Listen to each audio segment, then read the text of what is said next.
Tell them.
Thank you. Hi, everyone. My name is Michael. I'm an alcoholic. And glad to be here with you this morning. I've known my friend Tim for a couple of years now. I had another friend move out of state from Missoula and met Tim. And I got a phone call one day. There's a guy moving to Missoula and he needs somebody. So I'm giving him your number. And shortly thereafter, I got to meet Tim and he asked me to sponsor him. And it's one of those rare things in Alcoholics Anonymous. I don't know if it's rare, but the friendship and the fellowship and the gift that he's been in my life is, in my estimation, far more than what I maybe have been able to give to him. But it's truly a brotherhood and a wonderful thing to be a part of. And so please help me welcome Tim, our main speaker today.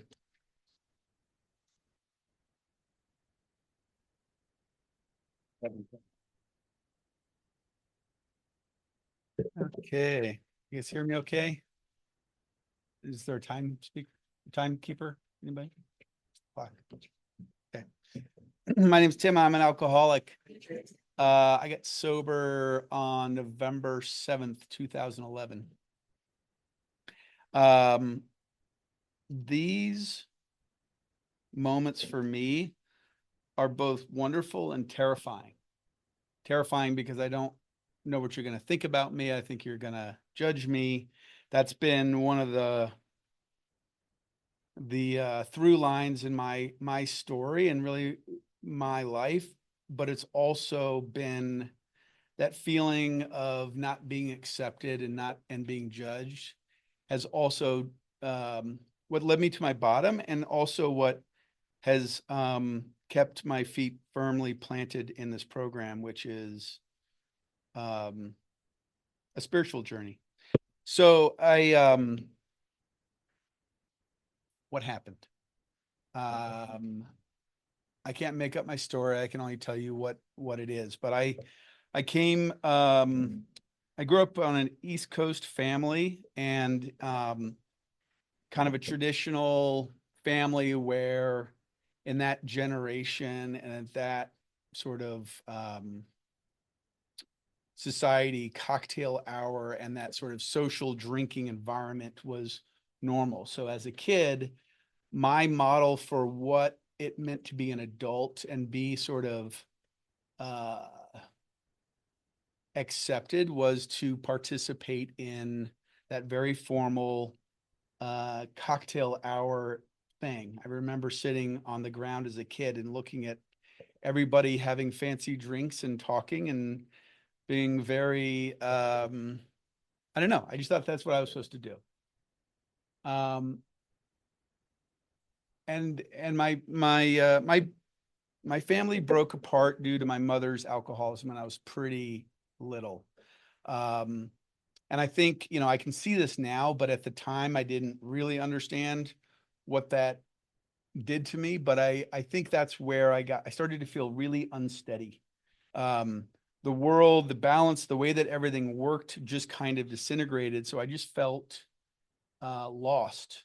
Um, and I was always seeking to find my place since then. I think my first, you know, when I was in elementary school and junior high and in through high school, I was just trying to find my place. I didn't know where I really fit, and I was one of those kids who kind of fit in lots of places. I was um, on one side, I was a nerd. I played Dungeons and Dragons. I was like interested in school.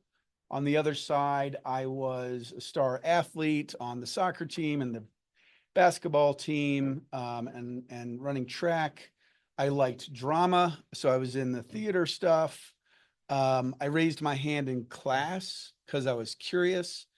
So like all of the cliques in school, I would have a friend or two, but I was never accepted into any of them because I was a member of all of the cliques.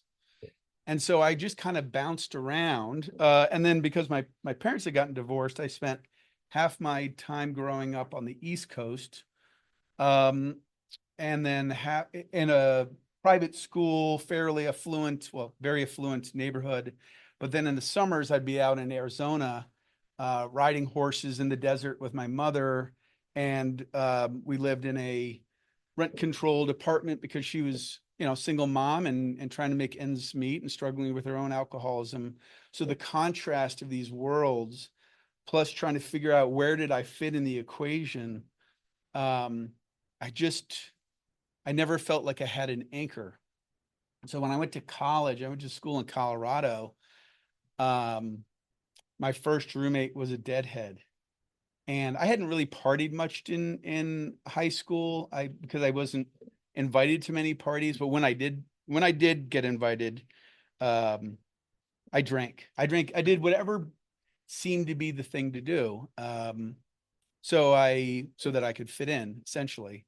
But when I got to college, I started to feel like, okay, I found my thing. I started to hang out with a group of friends. It was the same kind of people. And we partied a lot. We got really good at partying.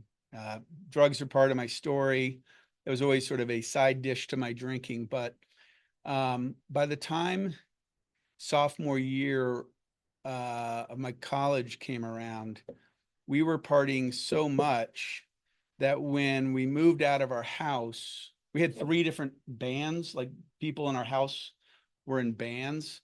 So we would have parties all the time, to the point when we left after the sophomore year, the neighbors bought the house and had it leveled because we had we had partied so much that the neighbors just couldn't stand it anymore. We had we had members of uh, the drug enforcement agency hanging around our house because people were dealing. We did everything, and at the time I was in college, but I felt like actually I fit in because I could, you know, the Coors Brewery was 12 miles away, so I could just be like, if everybody's got $5, we're getting a keg, right? I mean, that's just what you do. And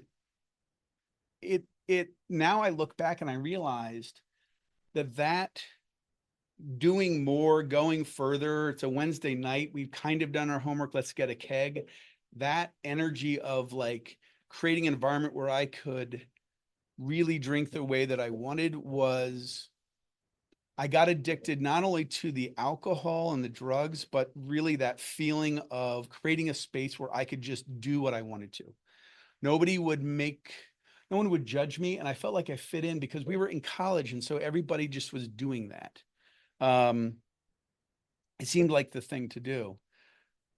But it was also right at that time when the consequences of that lifestyle started to impact. I was fucking up at school. I mean, I was just bad.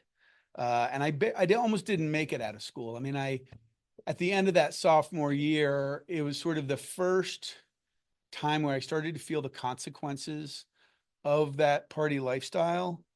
And I had to make a decision. Was I going to like finish out school, or was I just going to chase this other lifestyle that I'd created for myself? And I don't know why, but I think probably just because of, I didn't want to let my parents down, and I felt like the thing to do. So I decided I'll just finish out school. And for the next couple of years, I was able to kind of put the party lifestyle down a couple notches and focus. And I got out of school and I did well. But as soon as school's over, I felt lost again. I didn't know where I was supposed to go or what I was supposed to do.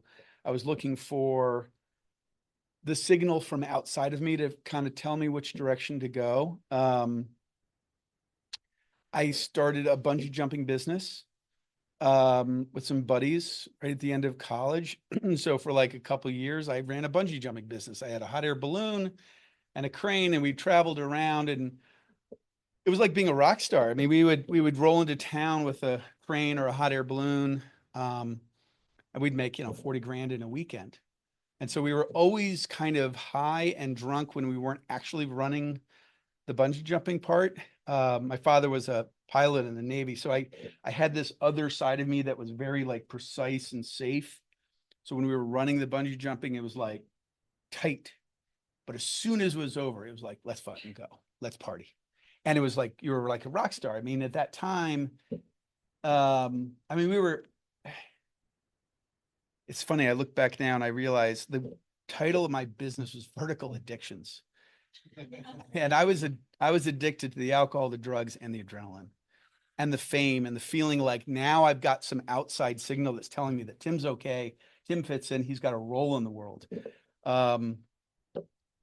And the ego also, like having the local news come and interview you. And I was, 23.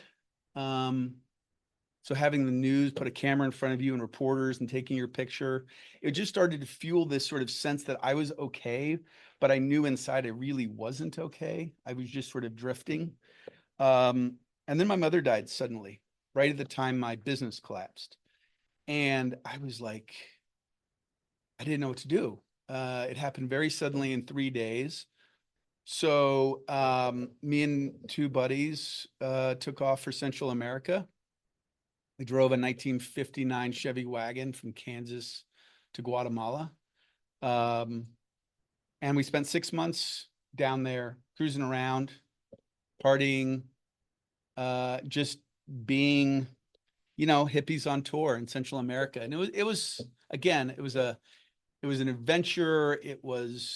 Felt like I had a purpose in life. I was also really mourning. I didn't know how to mourn my mother's death, but that's partly what I was doing.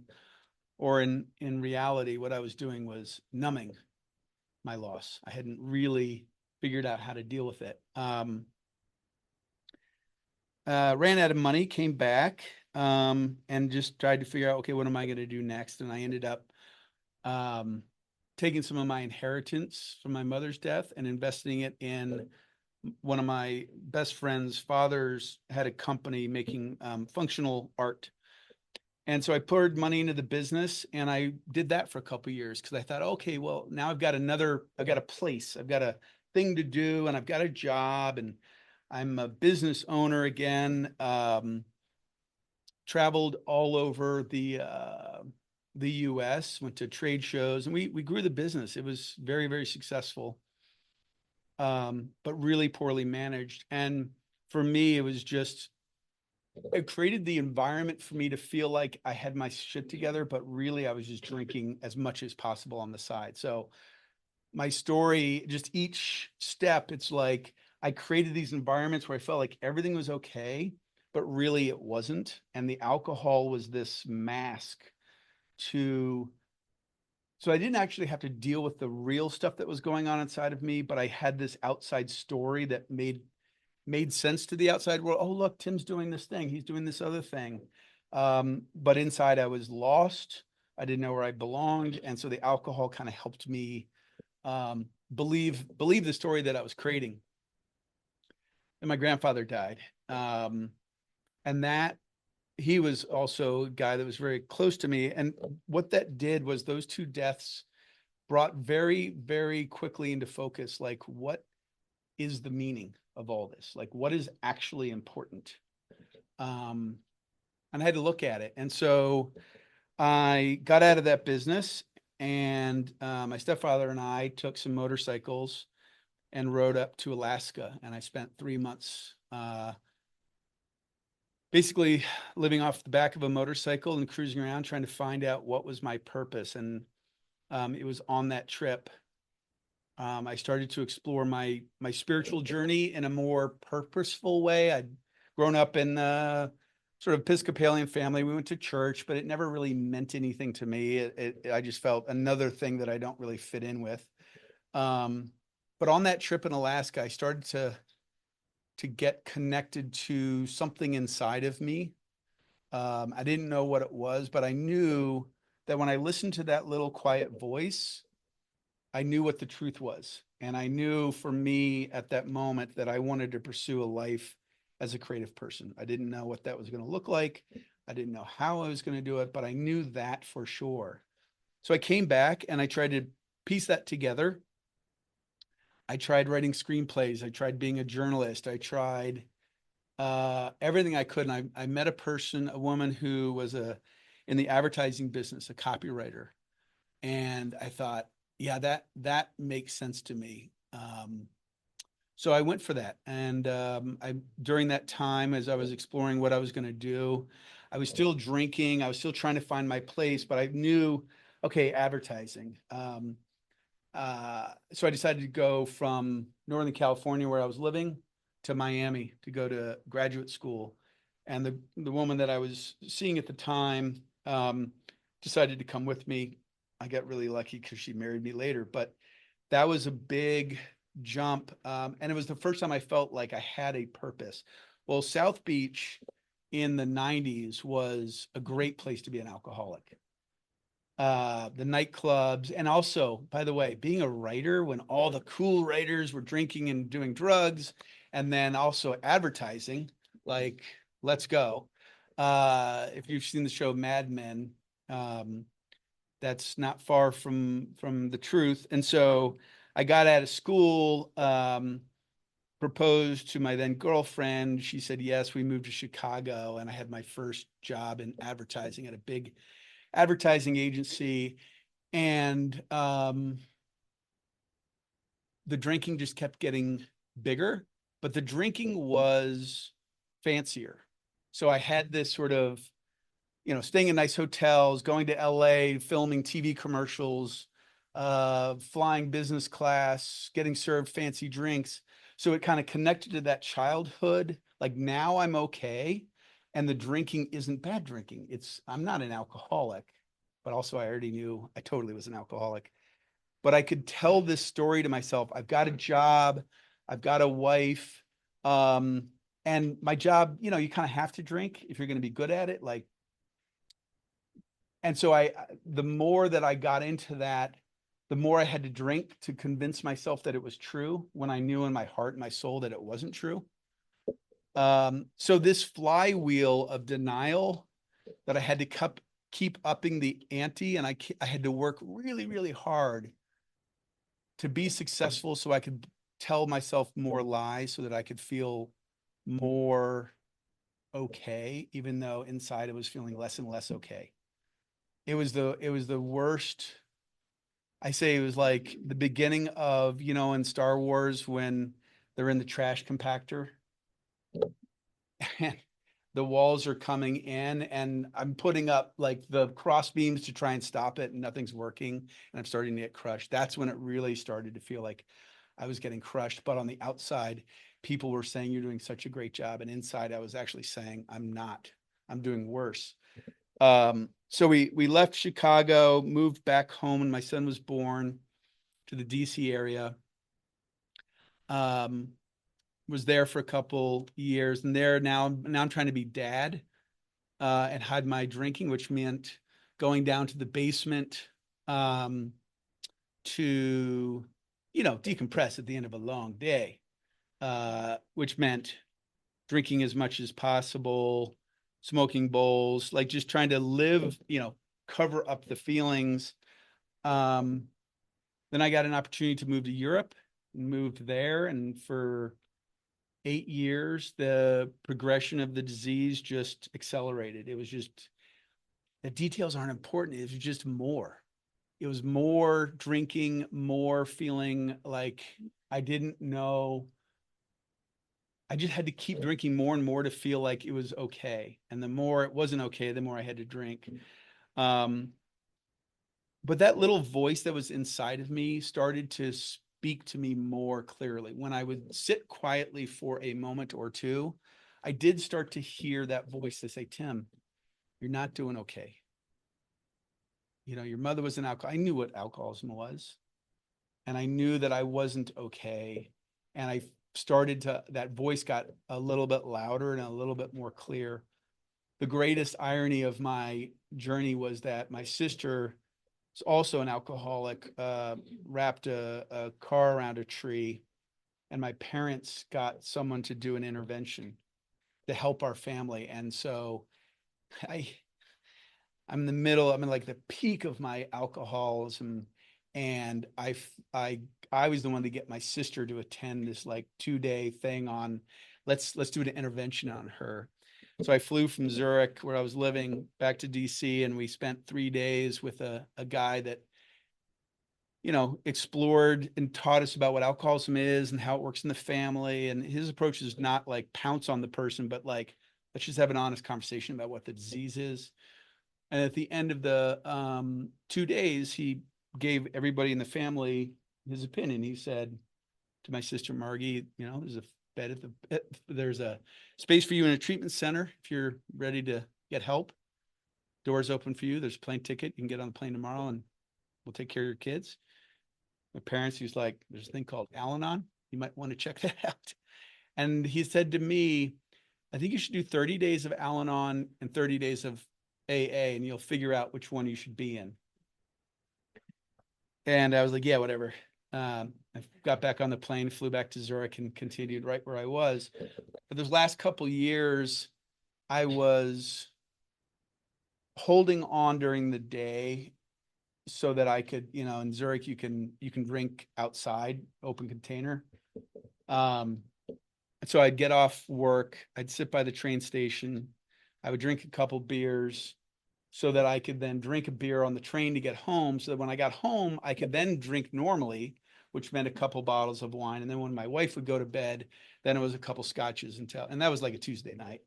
And that's when the voice started to say, like, are you going to die? Are you going to get help? Are you going to end your life? And I was completely trapped. And I didn't want to die. And I didn't want to keep living the way I was living. And I was so ashamed that finally all these great stories about Tim, the bungee jumping guy, the business owner, the advertising guy, flying around the world, being so successful, the house of cards was about to fall down. And I couldn't keep going. I didn't know how else to do it. My dad came out to visit me, and I was making tons of money, but I was totally broke. And we went out to dinner, and I couldn't hide my alcoholism anymore. And I said, Dad, I don't know what's going on, but I'm making all this money. I'm totally broke. And he said, do you think it has something to do with your drinking? And that was my moment. I had to pick. Do I listen to the little voice that knew the answer? Or do I just say, fuck that? I'm going to keep doing what I want to do. And I heard myself say, yeah, I think it does. And at that moment, I felt the most safe I've ever felt in my entire life, because it was the most honest I had ever been with myself and with my father and with my higher power, which I still can't identify, but I know what it is. If that makes any sense. So he said, what do you want to do about it? And I said, well, maybe I could go to some AA meetings. I knew about those. He said, why don't you call Bill? Bill was the interventionist. And this is like 4 years after my sister had gotten a treatment, and I called him up, and he goes, hey, Tim, I was wondering when you'd call me. And he said, what do you want to do? And I said, well, not this. So we decided I'd go to treatment. And I picked the time and I picked the place. I went to treatment center in Utah. I got to pick my last drink. I was at a hotel bar in Los Angeles. I flew from Zurich to Utah, and I had to fly through LAX. And I stayed the night in a hotel. And that last night of my drinking, I got to pick all my favorite drinks. I even went, this is so cheesy. But I went to the bartender for my last round. I said, one whiskey, one bourbon, and one beer. That's the old George Thorogood song. And the next morning, I woke up and I felt like shit. And I thought, that's it. And I landed in Utah, and I thought they'd take me off to this nice, cushy treatment center. And they looked at me and they said, you're going to the hospital. And I was like, what? Why? Because you need to like, you don't know how fucked up you are. And that really scared me. So I spent a couple days in detox, and they found my roommate under a bridge shooting bath salts. And I was with people who had a completely different bottom than I had. But in those couple days, I realized that this isn't a joke. Like, my bottom is just as bad. It's just the conditions weren't exactly the same. So I went to treatment. It was fantastic. One of the things that they really focused on, there was a couple things. Number one was the 12 steps, period. Do the work. Number two, we're not a glum lot. Like, we don't do this to just reduce the pain in our lives. We do this to live our lives, to enjoy our lives, to share joy, to help our families, our friends, to be the best versions of ourselves. Get sober for something, not just the minimization of pain. And that really resonated for me. So every day they were like, you have to do something you enjoy every day. Whatever it is. You like video games, fucking play video games. You like sports, play sports. You like art, do art. But balance your recovery, the work you have to do, the pain, and it's no joke what you have to do to get and stay sober. But balance that with fun and joy, or you won't stay sober, was their philosophy. And because I was so ashamed, I didn't want to admit to my innermost self that I was a real alcoholic. Because I thought it meant that the end of my life, that everything was going to be boring, and I was just going to walk through life and it's just going to suck from now on. What am I going to do for fun? Drinking was a part of everything I did. And so that, when they told me that, and gave me, mirror the 12 steps with like a life full of joy, I was like, okay, I'm all in. The other thing, I had a temporary sponsor who immediately, we went through all the way up through the fifth step. And when I was there, there was a speaker there who really kind of opened my mind to the spiritual journey. And I'm going to read something from our literature that just it certainly helped me. There's two things that I want to read. The great fact is just this and nothing less, that we have had deep and effective spiritual experiences which have revolutionized our whole attitude toward life, toward our fellows, and towards God's universe. The central fact of our life today is the absolute certainty that our Creator has entered into our hearts and lives in a way which is indeed miraculous. He has commenced to accomplish those things for us which we could not do for ourselves. If you are as seriously alcoholic as we were, we believe there is no middle of the road solution. Later, in our personal stories, you will find a wide variation in the way each teller approaches and conceives of the power which is greater than himself or herself. Whether we agree with a particular approach or conception seems to make little difference. Experience has taught us that these are matters about which, for our purpose, we need not be worried. They are questions for each individual to settle for himself.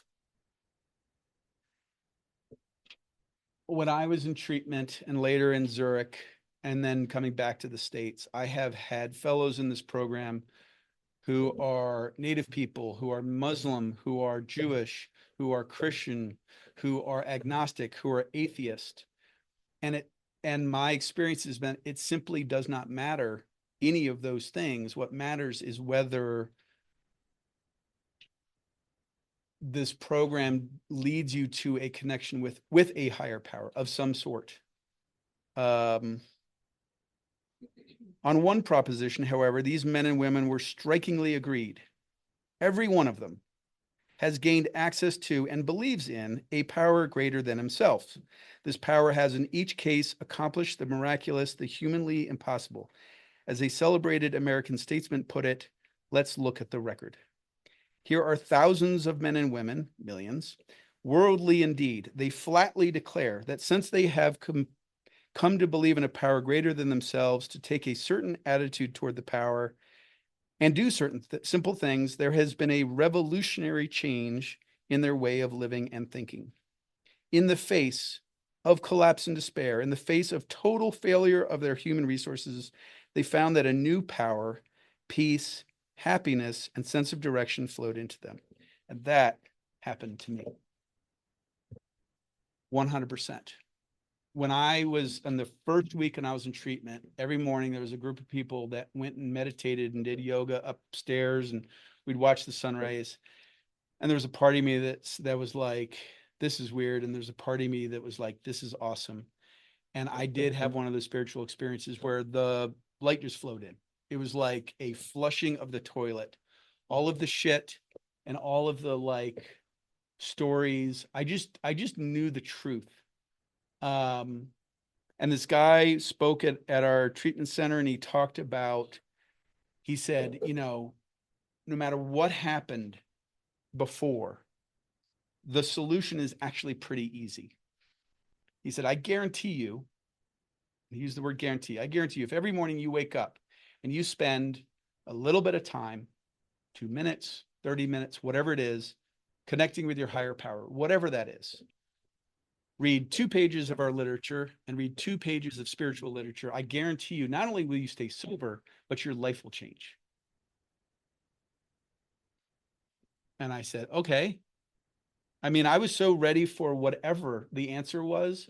I didn't judge the answer. I just simply took it as fact. If you want to make lasagna, you take these sheets of thing and you put the tomato sauce and the ricotta cheese and you put it in the oven, and it works every time. It's the same in this. It doesn't say how to think about it. It doesn't say how it might work sometimes if you do it. It says how it works. But it also says that half measures availed us nothing. It doesn't say it's half measures God is part of it or 50% of it. It says 0% unless you give 100%. And if you actually want to have a different life, it is available to you. Our coins say, to thine own self be true. And after all those years trying to figure out where is the answer, are they going to make me feel good? Is that activity going to make me feel good? The answer turned out to be not outside after all, but inside. And my connection with a higher power was that I am the fucking answer. But it's actually not me. It's my higher power. It's the energy that flows through me and allows me to express and be the thing that I actually am. And so getting sober, the 12 steps is not about addition. It's not adding something to my life. It's actually subtracting things. It's getting me more who I actually am so that I can be Tim. Finally. And it's a constant process. The 6th and 7th step, man, this shit doesn't stop. I mean, the beginning, I got a lot done. And after a while, the pain comes back. We're entirely ready. I've got to remove all these defects of character, not some of them. I mean, at the time I was ready for some. And the further I get along, there's more. 7, humbly asked him to remove our shortcomings. I mean, the whole G and the H and all the capital letters, that's tough for me. But he replaced those words, but the what it's actually saying, it's like it's a process. It's not a destination. And I really, sometimes I'm just exhausted. I'm just like, I don't want to keep getting better. You know, it's like, I've done enough, man. I'm not drinking anymore. I'm not doing drugs anymore. I'm a good father. Like, my son's shopping for wedding rings and he wants me there with him. I'm a good dad and I'm a good husband. So I want to be done. Like, I fucking, you know, but that's not the curriculum. That's not the curriculum. I have to keep getting better. How I get better keeps changing. And what I'm finding now is, and my sponsor told me this the other day, and he's right. It's like, actually, when I first came to town, I was like, okay, will you be my sponsor? And then I was like, great, we're going to go do all the things I've ever done, do the steps and do all the things. He goes, nope, we're not doing that. You, my friend, are ready for the next level. You've got to start helping other people. You're ready for the next, the 400 level. and and and what I'm finding is that the other thing he said was, you're going to get to this place where you're in a meeting and you're just going to not want to say anything anymore. And I'm starting to see that that's true. I'm a introverted extrovert, and I process by sharing, because it does two things. It makes me hear myself, and I find out whether I'm full of shit or not. Because that voice that I've gotten connected with, I now know, I hear it loud enough. So as I'm speaking, I know, like, Tim's making a lie.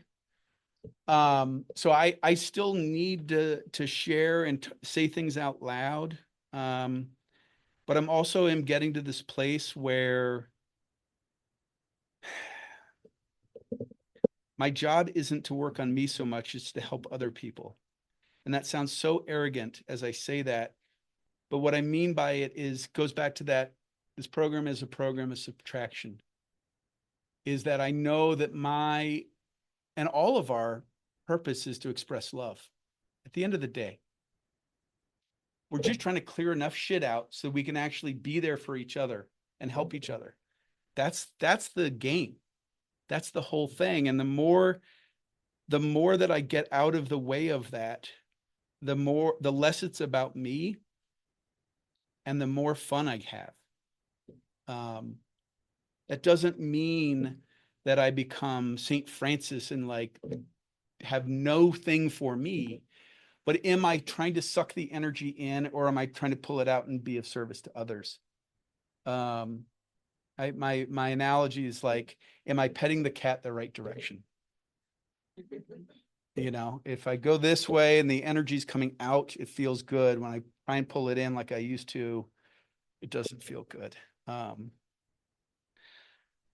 I think I'm just about done, but I wanted to just end by saying,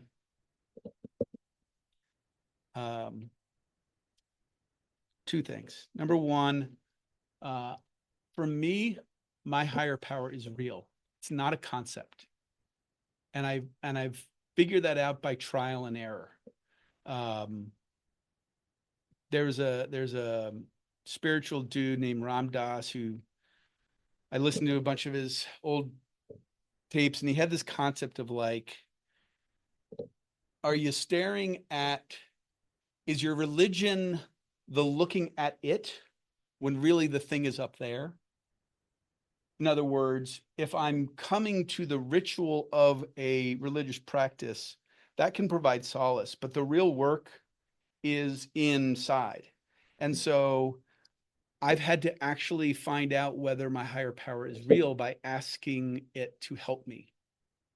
So the first time that ever happened was I was in early sobriety and I was in advertising, and drinking is such a thing, and going to like an industry event where everybody was going to be drinking, which was like my perfect environment to drink and to like and be the hero of the party in my mind.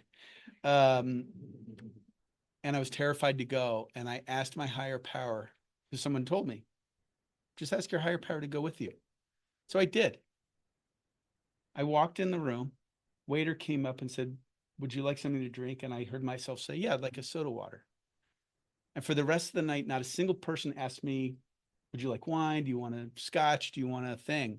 It was like I had this cloak of invisibility around me. And I knew absolute certainty. These are the same people, by the way, that I go to parties with and I drank and I knew and they wanted, but somehow it was like the force. It was like, these are not the droids you're looking for. Somehow everything changed. Why? Not magically, not coincidentally, because I asked. I asked my higher power to come to the party with me and keep me safe. And it fucking worked. And I was like, oh, shit, this is real. And since then, I've continued to ask my higher power, no matter what it is. And I don't even know what it is. I don't know what to call it, but I know it's real and I can talk to it. And the 11th step, sought through prayer and meditation to improve our conscious contact with God as we understood him. That's an action. That's a verb. Praying only for knowledge of his will for us and the power to carry that out. Translate that into your own language, but try it. It doesn't happen by reading it or thinking about it or sitting in the room and hearing other people talk about it. You actually have to do it. It's been my experience. It's never failed me once. I just had 13 years of sobriety. I hope it's like 900 before I die. And I know one for one, mathematically, that if I do the thing, how it works, not how to think about it, I will be sober the rest of my life and I will be of use to my fellows and my friends. And the last thing is love yourself. Love yourself. You're worth it. You're awesome. The fact that you're here, each one of us, we're taking an act. This is an act of love. We don't do this. I'd rather be watching the game. My son's at home with my wife and friends, but I know I'm going to walk out of here and feel fantastic. And I hope you all do too. And I love you, even though I don't know you all. What a privilege to be asked to come here and share. Thank you.